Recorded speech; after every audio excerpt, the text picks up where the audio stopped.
सावी zone मराठीमध्ये मी सावी तुमचं खूप खूप मनापासून स्वागत करते. आज आपण दिवाळी विशेष भागामध्ये सर्वांनाच आवडणारी खमंग, काटेरी आणि अजिबात तेलकट न होणारी भाजणीची चकली कशी करायची याची अगदी सोपी रेसिपी पाहतोय. तर ह्या चकल्या पहा काय मस्त झाल्यात, अगदी खुसखुशीत आणि कुरकुरीत.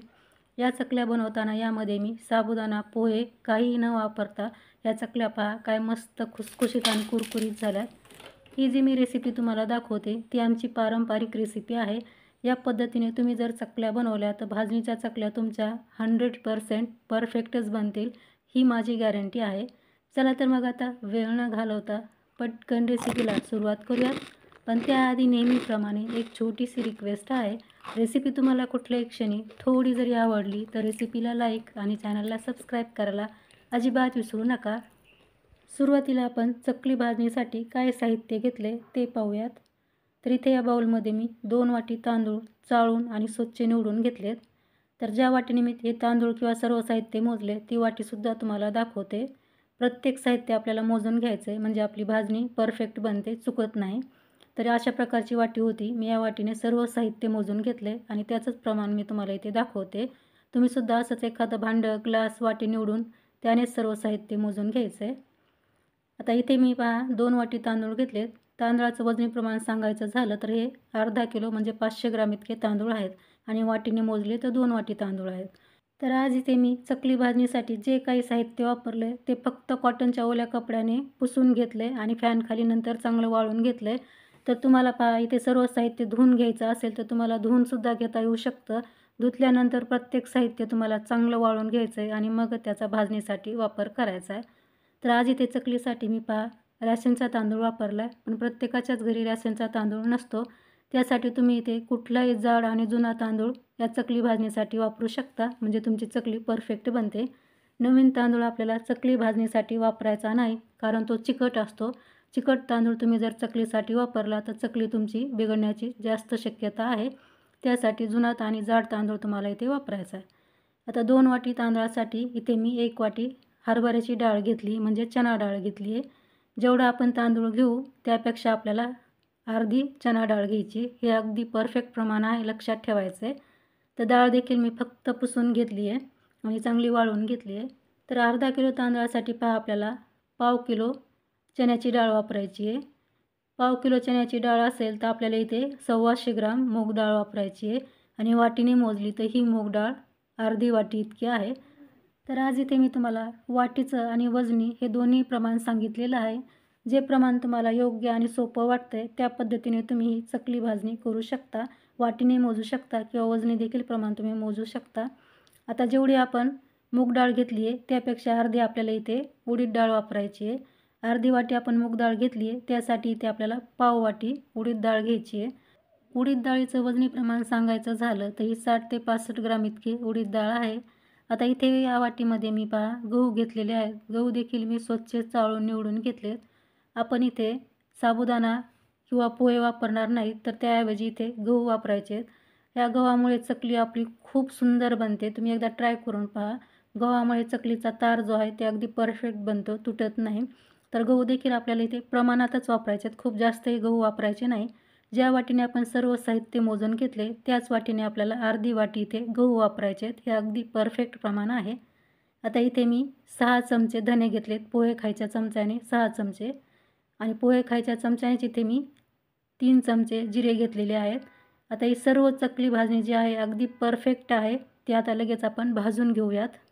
तर इथे आपण गॅसवरती कढई ठेवली आहे. सर्वप्रथम आपण तांदूळ भाजून घेऊयात. गॅस बंद आहे. आता आपण गॅस चालू करायचा आहे आणि फ्लेम पहा आपल्याला लो टू मिडियमच्या मध्ये ठेवायची आहे. खूप कमीही नाही आणि खूप जास्त मोठीही नाही. लो टू मिडियमच्या मध्येच आपल्याला गॅसची फ्लेम ठेवायची आहे. आता तांदळाला असं सतत हलवत राहायचं आहे आणि तांदूळ आपल्याला खमंग भाजून घ्यायचे आहेत.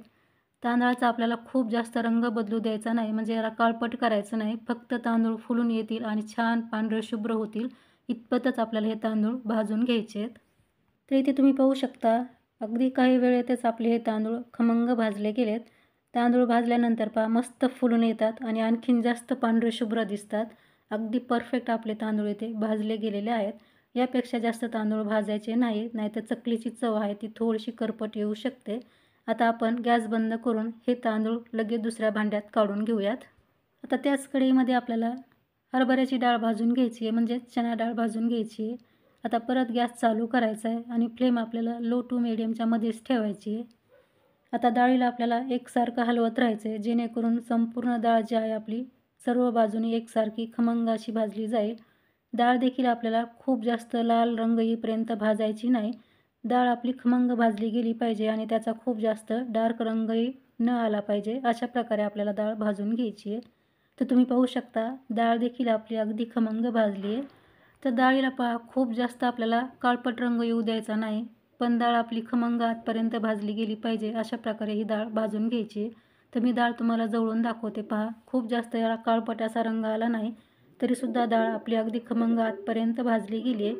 तुम्ही जर पहिल्यांदाच भाजणी करत असाल चकलीसाठी तर डाळ तुम्ही तोंडामध्ये टाकून फोडून पाहिजे.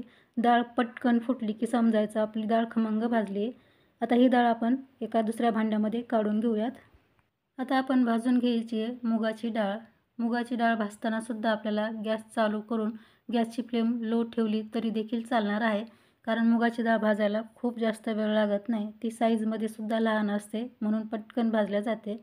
त्यासाठी तुम्ही फ्लेम लो ठेवली तरीही चालेल, कारण कढई देखील आपली खूप जास्त गरम आहे. तर ही डाळ आपल्याला अशा प्रकारे सतत हलवत राहायचं आहे, म्हणजे डाळ आपली प्रत्येक बाजूने चांगली खमंग भाजल्या जाईल.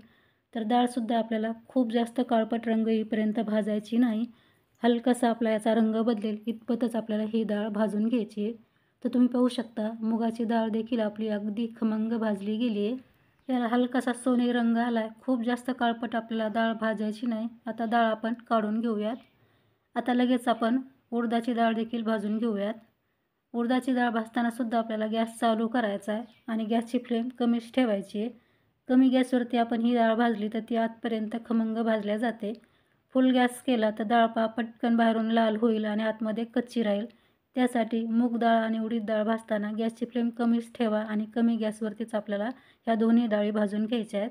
तर तुम्ही पाहू शकता उडदाची डाळसुद्धा आपली खमंग भाजली. याला खूप जास्त काळपट असा रंग आला नाही, पण आपल्या डाळीचा हलकासा सोनेरी रंग यायला लागला की समजायचं डाळ आपली खमंग भाजली आहे. आता ही डाळ आपली छान भाजली तर मी काढून घेते. आता लगेच आपण गहू भाजून घेऊयात. गहू भाजताना सुद्धा आपल्याला गॅसची फ्लेम कमीच ठेवायची आहे. खूप जास्त मोठी नाही आणि खूप जास्त कमी नाही, लो टू मिडियमच्या मध्ये ठेवली तरीही चालेल. आता गव्हाला देखील आपल्याला असं सतत हलवत राहायचं आहे. गहू भाजण्यासाठी खूप जास्त वेळ लागत नाही, गहू लगेच भाजतात पहा. गहू असे फुलून आले आणि छान चटकायला लागले की समजायचं गहू आपल्या आतपर्यंत खमंग भाजलेत. गहू चटकले की ते आतपर्यंत भाजतात आणि मग ते फुटायला लागतात. तेव्हा आपण गहू लगेच गॅस बंद करून दुसऱ्या भांड्यात काढून घ्यायचे आहेत. आता आपण धने आणि जिरे देखील भाजून घेऊयात, पण आता मी गॅस चालू करणार नाही. फक्त गरम कढईमध्येच आपल्याला धने आणि जिरे फक्त गरम करून घ्यायचे आहेत. धने आणि जिरे खूप जास्त भाजायचे नाहीत, नाहीतर त्याचं तेल आहे ते रिलीज होतं आणि मग त्याची चव आहे ती बदलते. तर आपल्याला खूप जास्त जिरे आणि धने भाजायचे नाहीत, फक्त त्याला आपल्याला गरम करून घ्यायचं आहे. आता इथे आपले धनेसुद्धा चांगले गरम झालेत आणि जिरे देखील चांगले गरम झालेत. आता हे देखील आपण दुसऱ्या ताटामध्ये काढून घेऊयात. तर इथे आपली संपूर्ण भाजणी तयार झालेली आहे. आता ही भाजणी आपण अशी थंड होण्यासाठी साईडला ठेवून देऊयात. आता थोड्या वेळानंतर पहा भाजणी आपली पूर्णपणे थंड झालेली आहे. थंड झाल्यानंतरच आपल्याला ती भाजणी अशा प्रकारे मिक्स करायची आहे आणि मिक्स केल्यानंतर एका डब्यामध्ये भरून गिरणीतून आपल्याला ही भाजणी दळून आणायची आहे. आता ही भाजणी मी चांगली मिक्स करून डब्यामध्ये भरून गिरणीतून दळून आणते आणि मगच तुम्हाला भेटते. तर इथे मी भाजणी आपली छान अशी दळून आणलेली आहे. तुम्ही पाहू शकता खूप मस्त आपलं हे भाजणीचं पीठ तयार झाले. डब्बा उघडला की असा खमंग याचा सुगंध किचनमध्ये दरवळतो आहे. आता हे पीठ आपण मोजून घेऊया, म्हणजे आपल्याला पुढची कृती करायला सोपं जातं. तर एक मोठं ताट घ्यायचं आहे आणि त्यामध्ये आपल्याला त्याच वाटीने हे पीठ मोजून घ्यायचं आहे. म्हणजे ज्या वाटीने आपण भाजणी मोजली त्याच वाटीने इथे आपल्याला हे पीठ मोजून घ्यायचं आहे. तर मी हे संपूर्ण पीठ मोजल्यानंतर इथे 6 वाटी इतकं हे पीठ तयार झालेलं आहे. आपल्याला पीठ मोजून घेतल्यामुळं काय होतं की पुढं पाणी मोजायला सोपं जातं, म्हणून आपल्याला इथे पीठ देखील मोजून घ्यायचं आहे. तर इथे आपलं 6 वाटी इतकं हे पीठ तयार झालेलं आहे. मी जेवढी भाजणी दळून आणली तेवढंही पीठ इथे वापरते, कारण दिवाळीमध्ये आपल्याला चकली खूप जास्त प्रमाणात करावी लागते. कितीही केली तरी चकली पटकन संपते.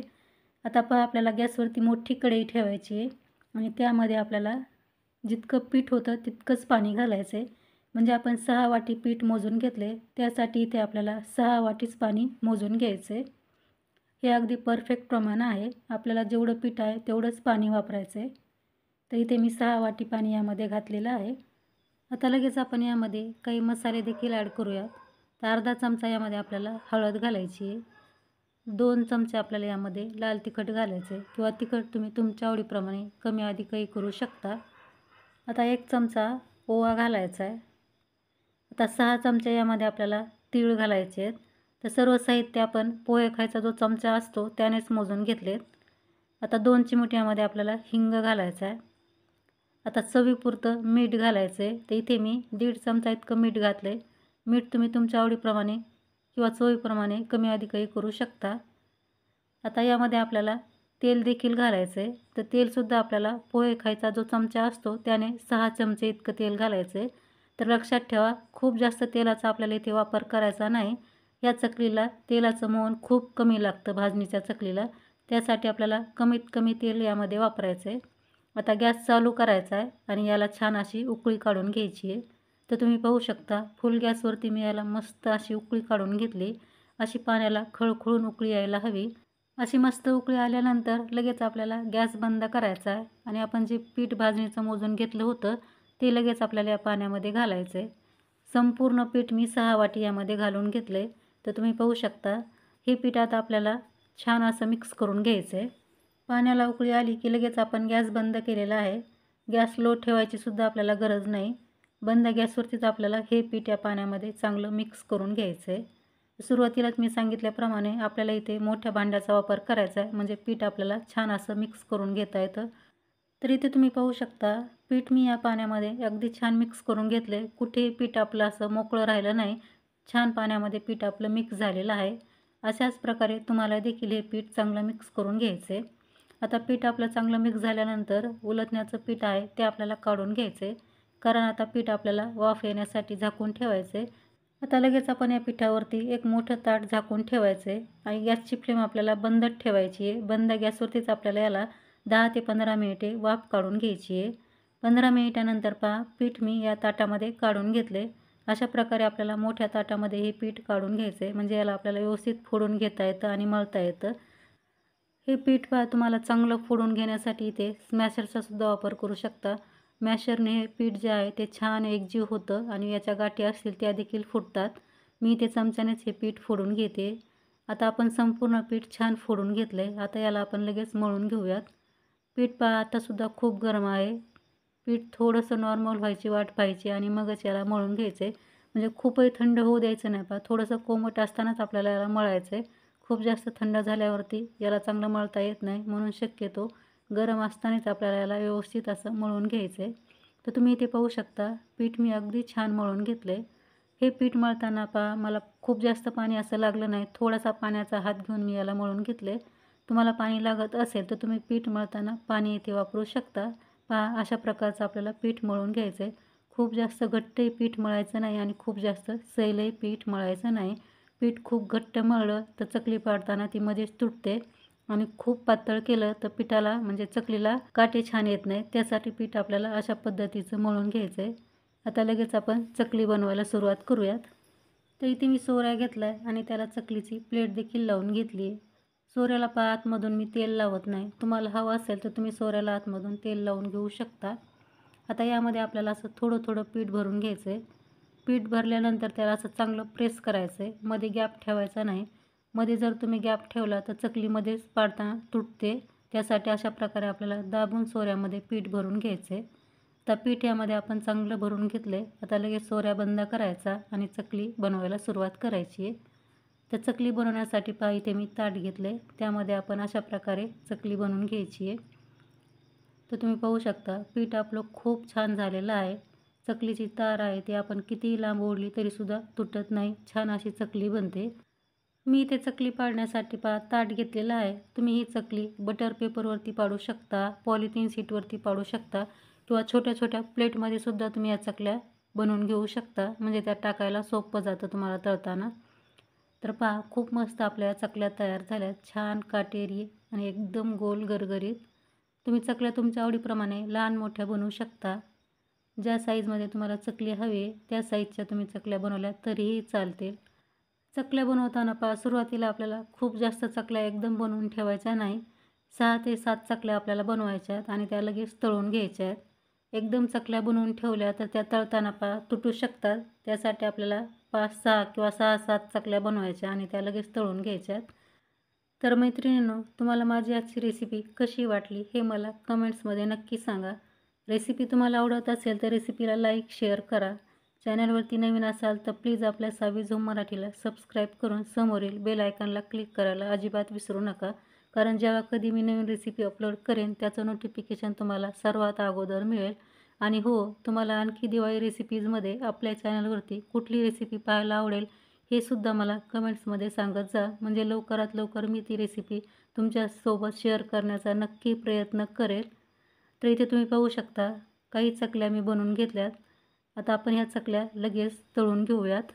तर इथे मी तेल अगोदरच गरम करायला ठेवलं होतं. चकली तळण्यासाठी आपल्याला तेल चांगलं गरम करून घ्यायचं आहे आणि चकली सोडताना गॅसची फ्लेम मिडियम करायची आहे.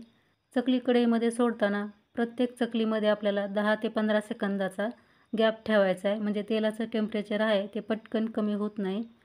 एक चकली सोडायची आणि थोडं थांबायचं आणि मग दुसरी चकली सोडायची. अशा प्रकारे आपल्याला या तेलामध्ये चकल्या सोडून घ्यायच्या आहेत.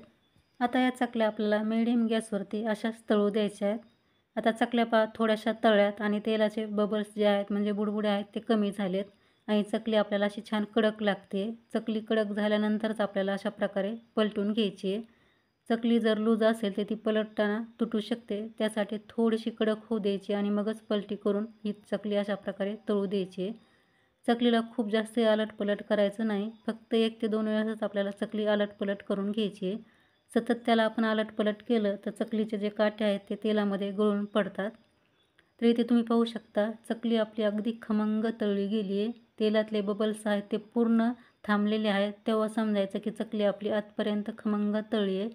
चकली जर तुम्ही कच्ची असताना बाहेर काढली तर ती बाहेर काढल्यानंतर थंड झाल्यावरती लूज पडते, कुरकुरीत राहत नाही. त्यासाठी चकली आतपर्यंत खमंग तळणं हे खूप गरजेचं आहे. आता चकली बाहेर काढताना आपल्याला थोडासा झाऱ्या असा आडवा करायचा म्हणजे एक्स्ट्राचं जे काही तेल आहे ते कढईमध्ये वापस जातं. चकली तळताना गॅसची फ्लेम कधीही लो ठेवायची नाही. लो गॅसवरती तुम्ही जर चकली तळली तर चकली खूप जास्त तेलकट होऊ शकते. चकली आपल्याला तळताना गॅसची फ्लेम मिडियम ठेवायची आणि मिडियम गॅसवरती अशी खमंग चकली तळून घ्यायची. म्हणजे तुमच्या चकल्या संपेपर्यंत मस्त कुरकुरीत आणि खुसखुशीत राहतात. आता अशाच प्रकारे मी राहिलेल्या संपूर्ण चकल्या तळून घेते आणि मगच तुम्हाला भेटते. तर इथे तुम्ही पाहू शकता संपूर्ण मी चकल्या बनवून घेतल्यात आणि खूप साऱ्या आपल्या चकल्या तयार झालेल्या आहेत. चकलीला रंग खूप सुरेख आला आहे आणि काटे तर अप्रतिम आपल्या चकलीला आलेले आहेत. प्रत्येक चकली आहे ती खूप सुंदर आपली तयार झालेली आहे. 1 किलो भाजणीपासून आपल्या इतक्या चकल्या तयार झालेल्या आहेत.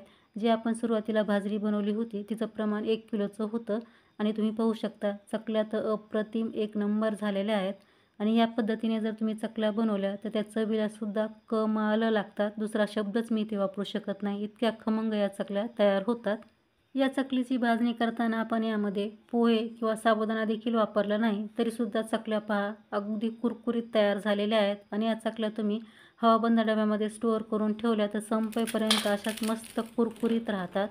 आवाजावरून तुमच्या लक्षात आलंच असेल की खूपच सुंदर खुसखुशीत आणि कुरकुरीत आपल्या चकल्या तयार झाल्यात. तर या पद्धतीने तुम्ही या दिवाळीमध्ये चकल्या नक्की ट्राय करून पहा आणि कशा झाल्या मला कमेंट्समध्ये सांगायला विसरू नका. रेसिपी कशी वाटली हे देखील मला कमेंट्समध्ये सांगा. रेसिपी आवडली तर रेसिपीला लाईक, शेअर करा. चॅनलला सबस्क्राईब केलं नसेल तर प्लीज चॅनलला सबस्क्राईब करा. तर लवकरच भेटू आणखी एका अशाच छानशा रेसिपीसह. तोपर्यंत मस्त खा आणि हेल्दी राहा. धन्यवाद.